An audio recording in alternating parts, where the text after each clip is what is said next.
Welcome back, everyone, to the Kentucky History Podcast. I'm your host today, Jameson Cable, and I have another returning guest, Mr. JR Vanhoose. How you doing today? Good, man. Doing all right. We can quit staying in this crazy weather. yeah. Which that's the Kentucky weather. It changes. That's right, man. It changes. But we talked about Johnson County a while back, and we're going to continue looking into the rich history of Johnson County. Talk a little bit about Paintsville, more specifically. Like we said there before we started, basically 101. You got Paintsville, but there is more to Johnson County than just Paintsville. So you got to give everybody the justice you can, or the best representation you can. So we're just going to talk about Paintsville. Yeah, that sounds good. If anything else comes up, that's okay too. That's right, man. That's right. Who knows where we might go on this? Yeah. But anyway, we talked the first time. The first human occupation was the Adena culture, and the WPA had dug up burial mounds and on Paint Creek in Paintsville. Europeans, Thomas Walker, of course, was involved. He traveled down Paints Creek in 1750s. And then, of course, Paintsville is the seat of Johnson County and located off Paints Creek and the Lavisa Fork of the Big Sandy. Yep, that's right. Quick question. How big is the Big Sandy? You talking about like lengthwise? Yeah. Like riverwise? Well, it's kind of weird because, there's the Tug Fork, which is the border with West Virginia and Kentucky. Yeah. Then there's the Lavisa Fork, which runs through parts of Virginia, just small parts of Virginia into Pike County through Pikeville, Prestonsburg, Paintsville. And the Lavisa Fork and the Tug join at Louisa to actually form the Big Sandy River. Okay. So the Big Sandy in name actually only flows from Louisa to the Ohio River, which is 25, 30 miles. Okay. But the two rivers that make it up, the Tug also starts in Virginia, forms a lot of the border with eastern Kentucky and West Virginia, Pike County, Martin County, and up to Louisa. And then it joins with the Lavisa Fork, which, again, part of the Lavisa Fork, there is a Lavisa Fork that comes out of Virginia and a Russell Fork that also comes out of Virginia. And they join in Pike County. That's the Lavisa Fork. And then it flows through Pikeville, Prestonsburg, Paintsville, and then also to Louisa. So, yeah, it's kind of confusing, if it was just one name. It was just, but a lot of people, a lot of people around here, they don't call it the Lavisa Fork. They still call it the Big Sandy. So, it's the Big Sandy and it's the Lavisa Fork. And, it's, people call it different names too. Yeah. So, sounds good. That's one thing. Just one of those, I guess, itches you're kind of wondering, how big is the Big Sandy? Now, what about width? It depends. The Big Sandy close to the mouth of the Ohio River is fairly wide. I won't say, it's like half a mile or anything like that, but it's fairly wide. But here, here in Paintsville and especially around, you can throw a rock across it. Okay. It's not overly big. Yeah. No, it is in some spots. There are some rapids and some falls around Elkhorn City when it first comes out of Virginia. And it's kind of wide in spots there, deep in spots as well. But as far as, being like the Mississippi, like a mile across or anything, it's not that wide. Yeah. You can definitely throw a rock across it if you have a pretty good arm. Yeah. And in some places, there are places, like fords where you can actually, in low water times, you can actually walk across it. So the depth varies, the width varies, but as far as being a substantial width or anything, it's not very big. Sounds pretty good assessment there. So awesome, sweet. I wasn't even ready. I wasn't even ready for a river question. So that's good. So back to Paintsville in 1789, a group from southwestern Virginia came into the area and was led by Matthias Harmon. Mm-hmm. And they followed a Native American, or a group of Native Americans who had captured Jenny Wiley. Mm-hmm. The weather kind of stopped their pursuit, and that's kind of where they set up. Now, we can get into Jenny Wiley a little later because that's probably a podcast episode of its own. But they stopped there permanently, or they just stopped at Paintsville Well, or the area? if I'm not mistaken, the Harmons had been in this area before. Kind of it was Okay. kind of a hunting area. Daniel Mm-hmm. Boone had been here as well. They were friends with Daniel Boone, and so the Harmons had definitely been in this area, and they had set up some cabins. Mm-hmm. Kind of like their winter quarters. Where they would stay and they would hunt in the area and things like that. But when Jenny Wiley was captured from her home in southwestern Virginia, the Harmons and Jenny Wiley's husband Thomas, they tracked her into this area, and really, I think they were here for the winter to kind of go into Ohio in the spring once the weather cleared and see if they could find her. Not expecting, what actually happened with her escape from the Indians and her actually finding the little blockhouse encampment Mm-hmm. and being rescued herself. Yeah, and which that they typically have a Jenny Wiley festival or some sort of thing about Oh every yeah, year. Prestonsburg has a Jenny Wiley festival. Mm-hmm. The location of the blockhouse area now is on the Johnson Floyd County border. Mm-hmm. And so Floyd County has a Jenny Wiley festival. There's actually a Jenny Wiley State Park in Floyd County. They used to have a play at an amphitheater there. They moved it to Pikeville. It's a play about Jenny Wiley's life and escape and all that. And yeah, I mean that's she's definitely a big figurehead here in Eastern Kentucky. People know the name. They don't. I don't think a lot of people know the actual story. They know she was probably they know she was captured by Indians and a little bit about that, but they don't know about Blockhouse Bottom and the actual details of the story. But people still do.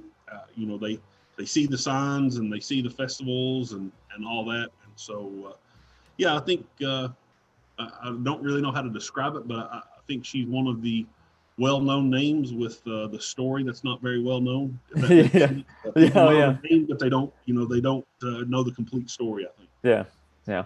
And again, that's probably a whole podcast on its own. Reverend Henry Dixon acquired the Mm-hmm. land and named the settlement Paintsville, and we probably talked about this, but why Paintsville? Well, we talked in the last episode when Thomas Walker came on his expedition through here. Mm-hmm. He noticed that along the creek that later became known as Paint Creek, that the Indians had stripped the bark of the trees along the banks of the water, and they painted animals in red and black paint, turtles and rabbits, and things native to the area, deer and things like that. And so, I mean, because the Indians had painted these trees, I mean, he came up with the name pretty quickly, Paint Creek, Mm-hmm. and so that evolved into Paint Creek Station when the trading station was here, and that was the name of the town until the 1820s, 1830s when it actually became Paintsville. So it was actually just Paints Creek, as in that was the town name, or Paint Station. The village, the small village here was Paint Creek Station. Okay. And then I think what happened was when they officially got a post office, they changed it to Paintsville. Yeah, yeah. And what year did you say it became Paintsville? I believe, don't quote me on the year, but I want to say around 1828, 1830, 1832 maybe. So it's somewhere in that time span right there. Yeah, and then a few probably years later, Johnson County is formed and it becomes the county seat. Yeah. Paintsville was in name for a while, and then Johnson County was formed in 1844 and became the county seat of Johnson County. Because location-wise, Paintsville is pretty much in the middle of Johnson County, and so it was accessible from the different areas of the county as well. Yeah, and of course we're skipping around a little bit, but during the Civil War, Paintsville was occupied by the Confederates and the Union at times, and there was a skirmish. Small. Did they ever have any reenactments or anything like that? They used to, not so much anymore. But as we talked before, when James Garfield had his Eastern Kentucky campaign in 1862 that resulted in the Battle of Middle Creek in Floyd County, there was a small skirmish here, January 7th, 1862, actually along Paint Creek at the mouth of Jenny's Creek, the creek that was named after Jenny Wiley, just outside of town. now. And then in April 1864, there was a small Confederate raid that came out of Virginia, and they encountered the Union encampment here at Paintsville. And so it was a little bit bigger than a skirmish, but I won't say a full-fledged battle. Yeah. I mean, there were casualties, and the fighting did last, 3-4 hours. But as far as it being like Gettysburg or, some of the more popular Civil War battles, it wasn't that big, so to speak. It was more of just like a small raid into the area. Mm-hmm. And a lot of the places that have had reenactments, sometimes places have them yearly, sometimes they have them, at once every 2-3 years or whatever. Yeah, now Middle Creek, the actual battle, the battle site in Floyd County, they do have reenactments every year. Okay. Here in Paintsville, because a lot of the fighting took place in town, it's kind of hard to do in a reenactment in streets, and all that. But at Middle Creek, they do have a yearly reenactment because that battle was a little bit bigger than the two engagements that were here in Paintsville. That would be quite hard to explain to, like, say, travelers that are coming into Paintsville. Yeah, exactly. Hey, people from out of town, they're like, how do I get in? How do I get where I'm going? So yeah. Hey, there's a battle going on right now in the middle of town. Yeah, we had to shut down town because there's some fighting going on. But of course, Paintsville grew a lot when with John C. Mayo and the coal boom. And we did a few episodes on him, and at one point, I believe that John C. Mayo just about paid or had paid everybody in Paintsville for one job or the other. Like that he was that influential that at some point you had been paid by John C. Mayo, which says a lot. Yeah, we talked a lot, kind of about what Paintsville would become with him, and during his era, and actually we talked the last time. I wanted to go back and see what things had occurred during the time frame that he was alive, and like I think in the early 1900s, maybe around 1902, Paintsville had its first bank, and I'm sure he was instrumental in bringing that here because of the money that he was bringing to the area. So Paintsville got a bank. Not long after that, 3-4 years, Paintsville got telephone service. Like obviously because he was so much business from here in Paintsville, he had to be able to connect with people outside of the area. The streets got paved, I think, around the same amount of time. Electricity, natural gas services, and I think that came actually right before he passed away. And so, within a 10-15 year period, you've got the city is growing with a bank, paved streets, electricity, natural gas use, and so it was really because of him. It was really because of him that these things started to come in at that time when a lot of places in Eastern Kentucky weren't getting those services. I remember reading in his book that when he first built his mansion, it was lit by candlelight and had a stove, a fireplace, all that stuff. But the oil candles and those sorts of things was how they lit it. But the process, of bringing electricity in, he wanted to bring electricity in so that he could run his house. I think all of that happened about the time that his mansion was getting completed, or was under construction. Yeah, so I mean, you think about that. This mansion is. And I'm sure you've seen pictures of it. This mansion, even by today's standards, is massive. He had Italian stonemasons that came in from Cincinnati to, quarry the stone and bring it to the area. And I think even where his house was built, it was kind of a swampy marsh area. He had all of it filled in and, increased a few acres of the town, for his property, and so. He did all of this development and things basically for him, but he was bringing services and he was bringing money into Paintsville and Johnson County. And, and like we talked about, if he wouldn't have died at such a young age, what Paintsville could have been, what could have been here. And, we also talked about, the way he made his money was questionable. Yeah, but, a lot of those industrialists at that time, they were doing a lot of questionable practices in how they made their money. People still make their money in questionable ways today. But he was doing. I think he was really doing a lot of good as well, Yeah. just for the services and things that he needed for his own purposes, but he was bringing to this community as well. Yeah. Um, yeah, that's about the way it was and the way it is and probably the way it always will be as far as That's questionable. probably true. Probably true. Yeah. Um, so the coal boom brought in loads of immigrants and that especially I think Van Leer was a Mm-hmm. pretty big immigrant hub, I guess if you want to describe it that way. But in 1924, on Labor Day, the KKK held a big march in Paintsville, kind of protesting, the influence or the increase of immigrants. And that's one topic that I've not really got into much with the podcast, or we've not really delved into yet, I guess, because that KKK is basically post Civil War, early 1900s, and of course things throughout um, Yeah. the 1900s as well. But that's kind of the big, I guess, change and or the big, I don't know, push Yeah. increase. We I talk about that in my history classes, Mm-hmm. just because I like to deal with local history as well. And like we talked before, of course, the Klan. A lot of people know the Klan, the formation after the Civil War. Mm-hmm. It kind of died off in the 1880s, 1890s, some laws. But about the time that they were having these marches in the 1920s, that there was a regrowth of it.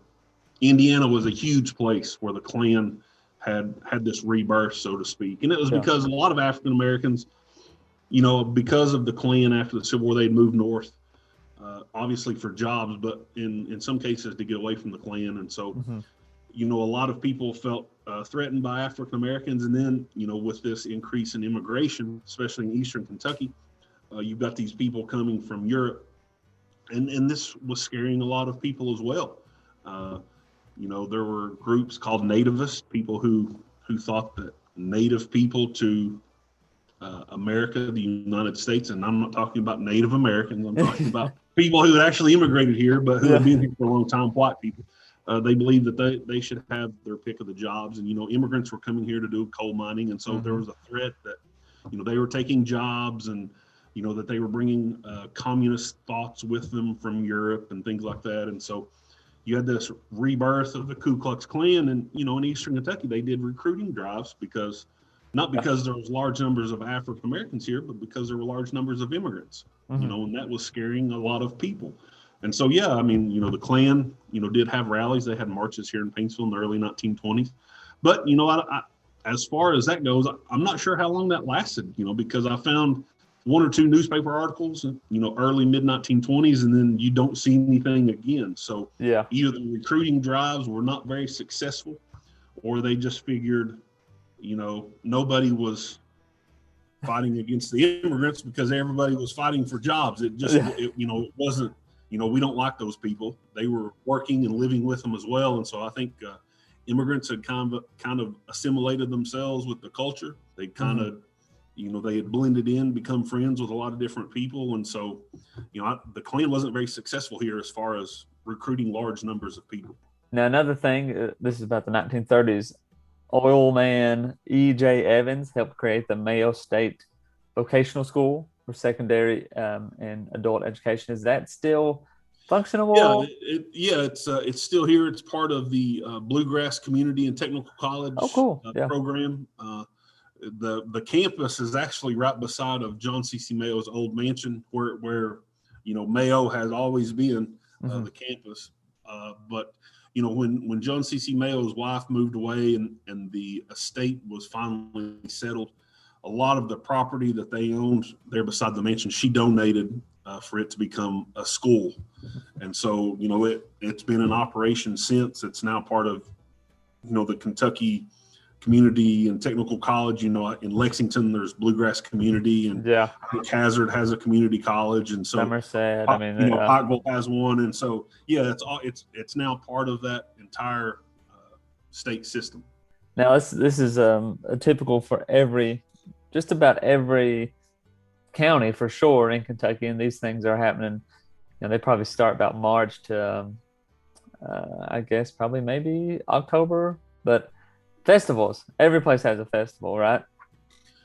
Yeah, it seems like it. Yeah, yeah. Every town in Eastern Kentucky has some type of festival. Yes. So in about 1962, the first Kentucky Apple Festival was Hmm. held. Um, that is in Paintsville. How is it the only Apple Festival in Kentucky, or? I don't think it's the only apple festival. I think another town in Kentucky has an apple festival, Mhm. but it's small.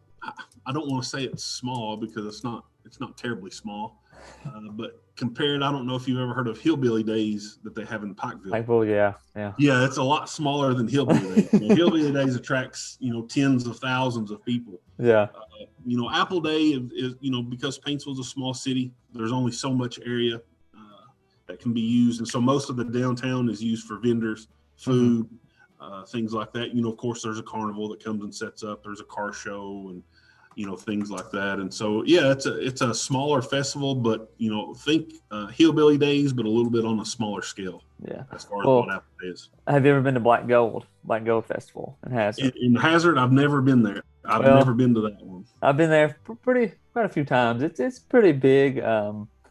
Probably nothing like Hillbilly Days. I mean, that's probably going to be the biggest one, I would say. But I've never been to Hillbilly Days. So, um, in Mount Vernon or Rock Castle, they have a bittersweet festival.